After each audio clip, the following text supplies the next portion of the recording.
World War II. America promised prosperity to ordinary working families.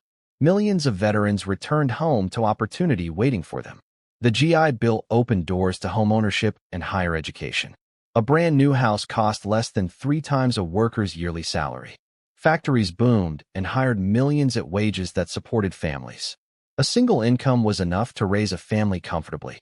Union membership protected workers with pensions and health care. Workers and corporations shared the fruits of growing productivity. New suburbs spread rapidly across previously undeveloped land. Homeownership rates climbed steadily throughout the post-war decades. College became realistic for working-class families for the first time. Tuition at major universities cost only a few $100s per year. A college degree reliably translated into a stable, well-paying career. The American middle class expanded rapidly year after year. A family vacation was not a luxury, but an annual tradition. Highways connected the country and opened economic opportunity. Grocery stores filled with affordable food for every household. Children grew up expecting to do better than their parents. Economic mobility was not just a promise, but a lived reality. Communities built schools, parks, and infrastructure together. Banks offered mortgages that working people could actually afford. Retirement meant genuine rest after a lifetime of honest work. The economy rewarded loyalty and hard work consistently. Manufacturing towns thrived with steady employment and community pride. Corporations reinvested profits into workers and communities. The post-war economy was the envy of the entire world. Social programs supported those who fell through the cracks. The Great Society expanded healthcare and education access. America built the largest and most stable middle class in history. Worker output and wages rose together for decades in America. Local economies supported small businesses on every street corner. Families planned for the future with genuine confidence. The American dream felt within reach for ordinary people. National optimism powered unprecedented economic expansion. Children inherited safer neighborhoods and stronger public schools. Public investment in infrastructure connected opportunity to communities. The economy felt stable and predictable to most American families. This was the golden era that defined all future expectations. But beneath this prosperity, the seeds of change were already planted. The 1970s arrived with unexpected economic turbulence. Oil-producing nations cut exports, triggering global energy crisis. Long lines formed at gas stations across the country.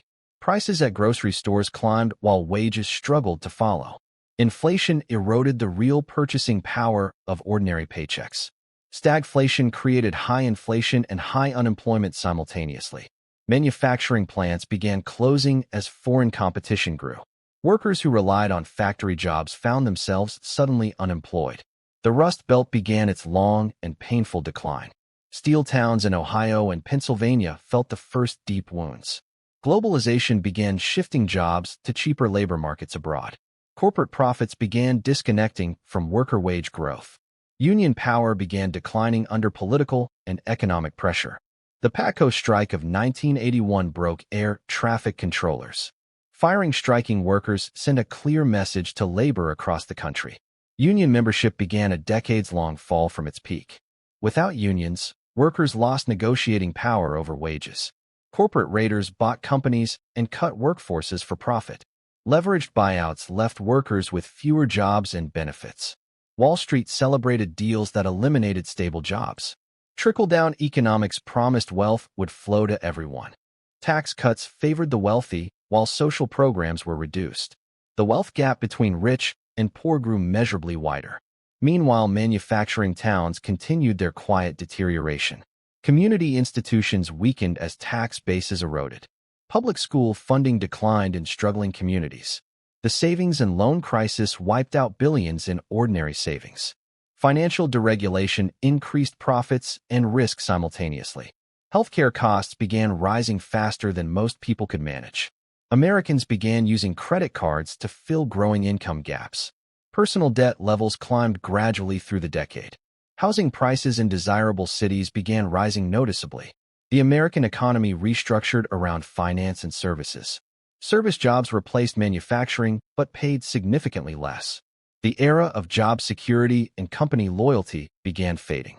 Technology began displacing workers in both factories and offices. Workers were told to retrain and adapt to survive. But the new jobs often paid far less than the old ones. The social contract between employers and workers quietly dissolved. By the end of the 80s, the dream had already begun to dim. The 1990s brought a tech boom, but uneven rewards. The stock market soared while wages for most people stagnated. CEO compensation exploded from 40 times workers to 400 times. Stock options made executives fabulously wealthy almost overnight. Meanwhile, productivity of workers rose, but bonuses did not follow. NAFTA shifted more manufacturing jobs across the border. Entire industries relocated to find cheaper labor internationally. The dot-com boom created millionaires, but excluded most workers. When the dot-com bubble burst, ordinary investors lost their savings. Retirement savings and stocks evaporated for millions of workers. From the 1980s onward, economic gains flowed mostly upward. Productivity increased sharply while real wages stayed nearly flat. The share of income going to top earners reached historic highs. Corporate lobbying shaped tax policy to favor investors over workers. Tax rates on investment income fell below rates on earned wages. Housing prices in major cities began rising faster than incomes. Banks began offering exotic mortgage products to aspiring buyers. Subprime loans put people in homes they could not truly afford. Wall Street packaged and sold these risky mortgages as safe assets. The housing market became a speculative bubble waiting to burst. Credit card debt among American households reached historic highs. Healthcare costs rose faster than any other major expense. Prescription drug costs priced out millions of American families. College tuition began its dramatic and sustained upward climb. Students began borrowing record amounts to afford tuition. The promise of college became attached to enormous financial risk. Rent in desirable cities climbed relentlessly each year. Young workers spent larger shares of income just on housing. Two-income households became necessary rather than optional. Even with two incomes, saving for a home felt increasingly difficult. Corporate consolidation reduced competition and worker bargaining power. The gig economy began appearing as a new form of employment. Part-time work without benefits replaced full-time stable positions. Outsourcing moved even white-collar jobs overseas. Automation quietly eliminated millions of routine jobs. The inequality between skilled and unskilled workers widened sharply. Geographic inequality meant opportunity clustered in fewer cities. Rural and small-town America felt increasingly left behind. The divergence between rich and poor had become structural and deep. And then in 2008, the entire system came crashing down. The 2008 financial crisis shattered economic stability. Housing prices collapsed almost overnight across the country. Millions of Americans suddenly owed more than their homes were worth. Banks stopped lending, and the economy ground to a halt. Families received foreclosure notices and lost everything. Over 8 million Americans lost their jobs within months. Retirement accounts lost trillions in value almost instantly. Small businesses shuttered across every community in America. The government bailed out the banks that caused the crisis. Ordinary workers received no equivalent relief or protection. The recovery took years, but wages never fully rebounded. Many jobs that returned paid less than the ones they replaced. Young people entering the workforce faced the worst conditions in decades. Entry-level positions now required years of experience and credentials. Internships replaced paid positions for a generation of graduates. College graduates moved back home unable to find stable work. Student loan payments began on top of already strained budgets. Medical debt added another layer of financial pressure. The recovery favored those who already owned assets. Stock market records meant little to those without investments. The Federal Reserve kept interest rates low, helping the wealthy most. Asset prices soared for those who already owned property and stocks. Renters saw their costs rise while incomes stayed stubbornly flat. The American dream began feeling like a historical artifact. Income inequality in America reached its highest point in a century. Food insecurity increased even as the economy officially recovered. Black and Hispanic communities faced even deeper lasting damage. The middle class continued its slow erosion year by year. More Americans slipped toward economic precarity each year. Gig work expanded rapidly as stable employment alternatives vanished. Rideshare and delivery apps redefined what a job even meant. Workers lost protections as contractor status became standard practice. No benefits, no pension, no sick days for millions of workers. The social safety net strained under the weight of new need. And into this broken landscape, a new generation was trying to survive. Millennials became the first generation expected to do worse than parents. They entered adulthood with more debt and fewer opportunities than any before. Student loans averaged over $30,000 per borrower. Interest kept compounding faster than payments could reduce the balance. Monthly loan payments delayed every other major financial milestone. Homeownership rates for young adults fell to historic lows. Rent consumed 40 to 60% of young workers' incomes. Many shared apartments with multiple roommates well into their 30s. The idea of buying a first home felt increasingly unrealistic. Down payment requirements meant saving for over a decade. Marriage and children were delayed due to financial uncertainty. Birth rates dropped as the cost of raising children climbed. Childcare costs exceeded college tuition in many American cities. Health insurance through employers became increasingly unaffordable. Many young workers skipped medical care to avoid the costs. Mental health costs soared alongside anxiety and depression rates. Burnout became a defining characteristic of the millennial work experience. Hustle culture demanded constant side projects and second jobs. Weekends disappeared into extra work, gigs, and survival strategies. Social media showed curated success while hiding shared financial struggle. Comparisons to previous generations often ignored structural differences. Older generations told young people to simply work harder and save more. But the math of modern life made those solutions deeply inadequate. Avocado toast jokes masked real and serious economic despair. Gen Z entered adulthood, watching millennials struggle with no map forward. Then the COVID pandemic wiped out economic progress overnight. Millions of young workers in service industries lost income immediately.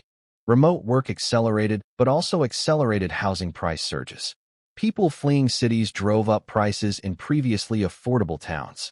Home prices surged 30% or more in just 2 years. Institutional investors bought entire neighborhoods of homes. First-time buyers were outbid by cash offers from investment funds.